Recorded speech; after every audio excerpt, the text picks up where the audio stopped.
Hello, coucou, bonjour. On va demander un petit tuto. Enfin, j'ai dépanné Julie il y a quelques jours sur un hack de ses WordPress et en fait j'ai une solution toute simple pour réparer un WordPress qui serait hacké. Et alors, elle vaut ce qu'elle vaut, hein, mais moi elle me rend service tous les jours, notamment chez IPFix quand je dois réparer des WP. Et je vais vous montrer en fait comment je procède. Alors, tout simple, hein, là, j'ai mon site Tonton Franck, voilà, il fonctionne très bien, tout va bien, et je vais donc casser ce site. Euh, et vous voyez, pour casser ce site, il serait piraté, ce serait pareil, hein, exactement pareil d'ailleurs. Je supprime tout. Hop, zou, je supprime tout, évidemment, sauf le WP Content et le HTXS et le WP Config, même si celui-ci on pourrait le supprimer, il n'y a pas trop de problème. Et donc je me retrouve avec un WordPress qui ne va plus fonctionner, hein, pour le coup, et qui va même afficher logiquement, enfin là, fonctionne parce qu'on est super bien hébergé et donc on a un cache que je supprime aussi. Donc le cache chez IPFix se trouve dans le LS cache. Voilà, tac, voilà. Donc là, voilà, j'ai plus de cache si je fais une recherche quelconque. Hein, hop, tac, tac, tac, tac. Voilà. On se retrouve hein, cette fois-ci sur une recherche, sur une page qui n'est pas dans le cache avec mes répertoires de base. Et donc, quand j'ai des WordPress comme ça qui sont cassés, il y a très peu de chances réellement de vous faire hacker directement à la racine du WP Content. Alors ça arrive, hein, des plugins, des thèmes, ça peut arriver.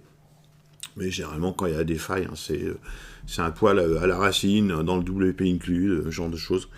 Donc, moi, voilà, la méthode est simple. Je remplace le corps de WordPress, mais en mode gros bourrin. Je vous explique. J'ai téléchargé un WordPress sur wordpress.org. Ce WordPress, j'extrais son contenu. Donc là, il va s'extraire dans le dossier WordPress. Et dans ce dossier WordPress, voilà, j'ai tout ce truc-là. J'avais archivé mon archive. Tout ce contenu-là, voilà, d'entrée de jeu, je shoot le WP Content, ici, voilà. Je sélectionne tout ça. Alors je pourrais aussi virer, et je vous le conseille hein, pour le coup, hein, la licence, le README, et puis le sample qui sont là, voilà. Voilà, je vais les virer aussi. Voilà. Et là, je sélectionne tout, donc j'ai dans mon fichier temp WordPress, c'est à l'endroit où je me trouve, et je vous rappelle que mon WP Content est ici, hein, d'accord. Et donc dans mon temp WordPress, je sélectionne tout, et là, glisser, déposer dans le public HTML. Tac, voilà. Là, ce que je viens de faire, je viens de remettre un WordPress safe. Tout simplement. Maintenant, je rafraîchis. Anda, mon site va refonctionner. C'est vraiment le truc de base, facile. Vous voyez, j'ai même ma recherche pour le mot test, donc ça prouve que le moteur refonctionne. Hein, c'est vraiment le truc de base pour réparer facilement des WordPress. Hein, donc, alors, je ne sais pas quel est votre truc, mais j'ai quand même la faculté d'avoir très peu de sites ou de domaines par compte dans mon cPanel. Mais si vous avez plein de domaines dans vos comptes, vous faites la même chose pour chaque. Voilà, tout simplement. Faites un copier-coller et vous remettez en place une archive potable, décompressée. Hop, et puis voilà. On ne perd pas de temps à faire un compte FTP, on ne perd pas de temps à envoyer tous ces fichiers, etc.